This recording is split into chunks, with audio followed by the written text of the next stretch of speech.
দিচাং ফাউণ্ডেশ্যনৰ উদ্যোগত সোমবাৰে সোণাপুৰ পাতৰকুছিৰ দিচাং ৰিজৰ্টৰ সভাকক্ষত এক বিশেষ অভিনন্দন অনুষ্ঠানৰ আয়োজন কৰা হয়।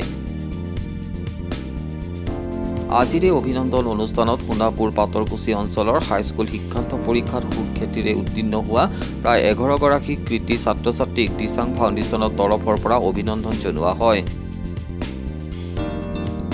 এই অভিনন্দন অনুষ্ঠানত কৃতি ছাত্ৰ-ছাত্ৰীসকলক এখন ফুলাম গামোচা, মানপত্ৰ আৰু নগদ 2500 টকাৰ চেক প্ৰদান কৰা হয়। কাৰ্যসূচীত দিচাং ৰিজৰ্টৰ স্বত্বাধিকাৰ দিলীপ গগৈ, লেখক নন্দ সিং বৰকলাৰ লগতে কেইবাগৰাকীও বিশিষ্ট ব্যক্তি উপস্থিত থাকে।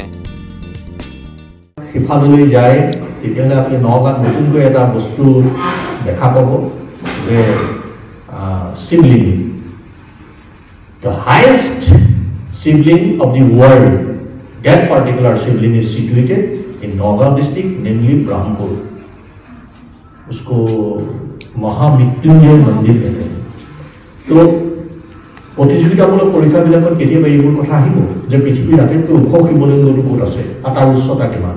তাৰ উচ্চতা 126 ফুট। গতিকে সেইটো নগাঁও জিলাৰ ব্ৰহ্মপুৰত সেইটো অৱস্থিত। ইয়াৰ পিছত যদি আপুনি তেজপুৰৰ কথা মই কৈছোঁ, দান ভগদত্ত, জ্যোতিপ্ৰসাদ আগৰৱালা, বিষ্ণুপ্ৰসাদ ৰাভা, ভূপেন হাজৰিকা, ফণী শৰ্মা, এইসকলৰ সেইখন সাংস্কৃতিক পৃষ্ঠভূমি আৰু সেই সাংস্কৃতিক পৃষ্ঠভূমি আমাৰ পৰিচয়। ইয়াৰ পিছত যদি আপুনি উজনি অসমলৈ গুচি যায়, উজনি অসমত আপুনি দেখা পাব যে 600 বছৰ ৰাজত্ব কৰা আহোমসকলৰ Charaideo, Sivasagar earlier name of Shivsagar was Rangpur. Presently that particular district is renamed as Shivsagar. गरीब शिवसागर में ये जो गगई साहब आपके पास बैठे हुए हैं ना, इन लोगों का जो कम्युनिटी है, इन लोगों ने 600 साल यहाँ राज किया। सुकापा आया, Sukapha is a great character of Northeast. He from Yangon Pradesh of China. গতিকে এই শিৱসাগৰ, ডিব্ৰুগড়, তিনিচুকীয়াত চাহপাত, ডিব্ৰুগড় চাহবাগান, তাৰপিছত তাত জনগোষ্ঠীয় লোকসকল, তাত আদিবাসী লোকসকল, তেওঁলোকৰ মাদল, তেওঁলোকৰ ঝুমুৰ নৃত্য ইত্যাদিবিলাকৰ সৈতে আমাৰ পৰিচয়টো। মই ছাত্ৰ ছাত্ৰীসকলক এটা কথা কওঁ, আপোনালোকে যিবোৰ ফলাফল পৰীক্ষাত কৰিছে সেই ফলাফলতকৈ আপোনালোকৰ ফলাফল আৰু ভাল কৰিব লাগিব। আজিৰ পৃথিৱীখন প্ৰতিযোগিতামূলক পৃথিৱী।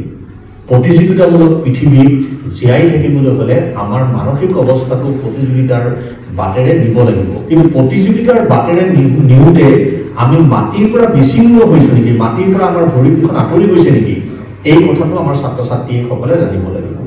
ছাত্ৰ ছাত্ৰীসকলে জনা উচিত যে আপোনালোকে যি চমৎকাৰ কৰিব তেতিয়াই আপোনালোকক সমাজে নমস্কাৰ কৰিব। আপোনালোকক এতিয়া এই পৰীক্ষাত চমৎকাৰ কৰিছে, তাৰ কাৰণে আপোনালোকক নমস্কাৰ দিছে।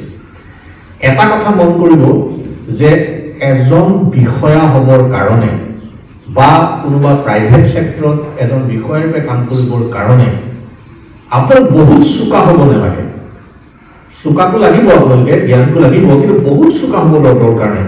কিন্তু আপোনাৰ লোকৰ বুদ্ধিমত্তা, আৰ্টিফিচিয়েল ইণ্টেলিজেঞ্চ, টেলেণ্ট, এই কথাবিলাক জানিবলৈ হয়। এই কথাবিলাক ইণ্টাৰনেটে নিদিয়ে, এই কথাবিলাক গুগলে নিদিয়ে। গুগলে আপোনাক তথ্যটো দিব। গুগলে ক'ব যে খোলটো শংকৰদেৱে সৃষ্টি কৰিছিল।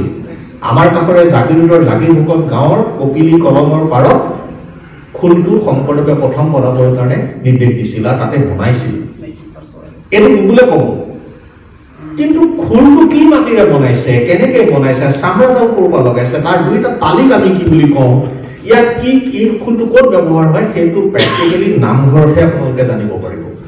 সেইটো খোলটো আপোনালোকে নিজে চুই চাব পাৰিব লাগিব। সেইকাৰণে মই ভাবোঁ যে গুগল লওক, ইণ্টাৰনেট লওক, কিন্তু মাটিৰ লগত থকা যিটো সাংস্কৃতিক চেতনালব্ধ জ্ঞানৰ পৰিসীমা, এই জ্ঞানৰ পৰিসীমাটোক আপুনি কেতিয়াও জুখিব নোৱাৰে, ই অনন্ত। গতিকে সেই মাটিৰ লগত জড়িত থকা জ্ঞানৰ পৰিসীমাটোক আপোনালোকে গ্ৰহণ কৰিব পাৰিব লাগিব। আৰু আপোনালোকৰ উপস্থিত বুদ্ধিমত্তাৰ কথাটো মই এটা কৰোঁ। মই যেতিয়া পৰীক্ষা দিছিলোঁ তেতিয়া মোক এটা কুৱেশ্যন কৰিছিলে, দুটা কুৱেশ্যন কৰিছিলে। এটা কুৱেশ্যন, প্ৰথম কুৱেশ্যন কৰিছে যে আৰ ইউ মেৰিড, যে আপুনি বিয়া পাতিছে? মই তেতিয়া বিয়া পতা নাই। তেতিয়া মই কৈ দিলোঁ যে হয় মই বিয়া পাতিছোঁ। মই কিয় ক'লোঁ এইটো যে মই বেকাৰ, মোক এটা চাকৰি লাগে, গতিকে মই বেকাৰ মানুহটোৰ লগত আৰু এগৰাকী মোৰ পত্নী হ'ল, তেওঁ বেকাৰ। সেই ইম্প্ৰেশ্যনটো মই দিবৰ কাৰণে যতন কৰিলোঁ। তেতিয়া চেয়াৰমেনজনে মোক ক'লে যে আপোনাৰ পত্নীক যদি লৈ পেলাই মই ৰাতি কোনোবা হোটেলত থাকোঁ, আপোনাৰ কিবা আপত্তি আছে নেকি? মই লগে লগে ক'লোঁ এবছলিউটলি নট, মোৰ কোনো আপত্তি নাই। কাষত থকা মেম্বাৰজনে মোক ক'লে আপুনি কি মানুহে, আপুনি এটা চাকৰি কাৰণে আপোনাৰ পৰিবাৰক ৰাতি বেলেগৰ লগত হোটেলত থাকিব দিছে? মই লগে লগে ক'লোঁ নহয় ছাৰ, তেওঁ মোৰ শহুৰ হয়, সেইকাৰণে মোৰ পৰিবাৰ তেওঁৰ লগত ৰাতি থকাটো মই একো অস্বাভাৱিক বুলি নাভাবোঁ। এই যে উপস্থিত বুদ্ধিমত্তাটো, সেইখিনি কথা আমি জানিব পাৰিব লাগিব, ক'ব পাৰিব লাগিব। দ্বিতীয়তে সুধিছিলে মোক, তেতিয়ালৈকে মোক বহিব দিয়া নাই, যে পৃথিৱীৰ ওজন কেতিয়া বাঢ়িছিল? পৃথিৱীতো মানুহ জন্ম হৈছে মৰি আছে, গছ গজিছে মৰি আছে, নতুনটো বস্তু পৃথিৱীত একো অহা নাই। তে পৃথিৱীৰ ওজন কেতিয়া বাঢ়িছিল? কোনোবা ক'ব পাৰিবনে? নোৱাৰে। পৃথিৱীৰ ওজন বাঢ়িছিল যে 1969 চনত নীল আৰ্মষ্ট্ৰং, এডুইন এলিন, মাইকেল কলিন্সে যেতিয়া চন্দ্ৰলৈ গৈছিল, তাৰ পৰা কিছুমান পদাৰ্থ মাটি এইবোৰ লৈ আহিছিল পৰীক্ষা নিৰীক্ষাৰ কাৰণে। সি 1 কেজিয়েই হওক, সি 10 কেজিয়েই হওক বা 100 গ্ৰামেই হওক, সেইখিনি আহি যেতিয়া পৃথিৱীত পৰিছিল তেতিয়াই পৃথিৱীৰ ওজন বাঢ়িছিল। এইবোৰ আপোনাৰ চিন্তাৰ কৰিব পৰা শক্তিটো থাকিব লাগিব।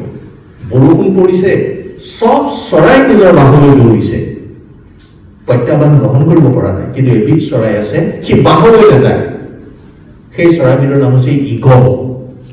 সেই ঈগল চৰাইটোৱে ডাৱৰ বৰষুণ ফালি ডাৱৰৰ ওপৰলৈ অন্তৰীক্ষলৈ গতি কৰিছে, আৰু অন্তৰীক্ষলৈ গতি কৰি তাৰ নিজৰ পৃথিৱীখন নিজে সৃষ্টি কৰি লৈছে। গতিকে ঈগলৰ যিটো কেৰেক্টাৰ সেইটো মই খুব ভাল পাওঁ। গতিকে ঈগলৰ দৰে শক্তিশালী, ঈগলৰ দৰে পৰাক্ৰমী, ঈগলৰ দৰে বুদ্ধিমত্তা, ঈগলৰ দৰে জ্ঞান বিপাকু চৰিত্ৰ এটা আমি গ্ৰহণ কৰিব পাৰিলে আমি ভাবিম যে পৃথিৱীৰ যিবিলাক বাধা আছে সেই বাধাবিলাক দূৰ হ'ব। মই আজি আপোনালোকক খুব সাংঘাতিক কথা এটা কৈ দিওঁ। ইয়াত যি নিৰ্দৃষ্টীয় ল'ৰা ছোৱালীক আজি দিয়া হ'ল, ইয়াত এজনো বৰা, শইকীয়া, শৰ্মা, গোস্বামী মই দেখা নাই। তাৰমানে আপোনালোকৰ এই গোটেই চাৰিওফালে সমাজখন এতিয়াও নিৰ্দৃষ্টীয় মানুহৰ জীৱনৰ সৈতে জীয়াই আছে। তেখেতে মানে এজন ব্যক্তি হয় যে গাঁওখনৰ বিষয়ে বহুত কথা চিন্তা কৰে। তেখেতে এজন মানে বহুত কথাত মানে ভাল ধৰণে চিন্তা কৰিব পৰা এজন ব্যক্তি। সকলোৰ লগতে মিলিজুলি কেনেকৈ থাকিব লাগে, ডাঙৰ সৰু কোনো চিন নাই, তেনেকৈ তেখেতে চলি যোৱা এজন ব্যক্তি হয়। গতিকে মই আৰু বিশেষ একো নকওঁ, কাৰণ তেখেতক মই এইখিনিয়ে ধন্যবাদ দি তেখেতৰ ভৱিষ্যত যাতে ভগৱানে ভালে কুশলে ৰাখে সেইটোৱে কৈ মোৰ বক্তব্য সামৰিছোঁ।